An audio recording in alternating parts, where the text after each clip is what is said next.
Olympic bobsledder Johnny Quinn. Johnny Quinn.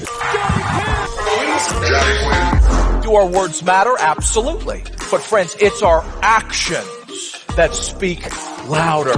I got stuck in my bathroom, so I broke this bathroom door down.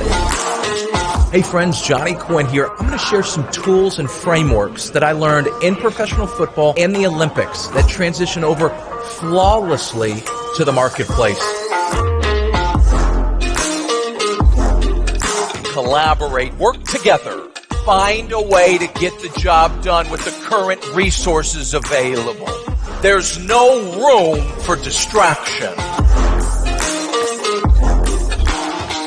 When it comes to selling in any industry, in any economic climate, it comes down to two things. Number one, are you likable?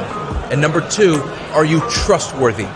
Those two features together, you can be unstoppable in the marketplace.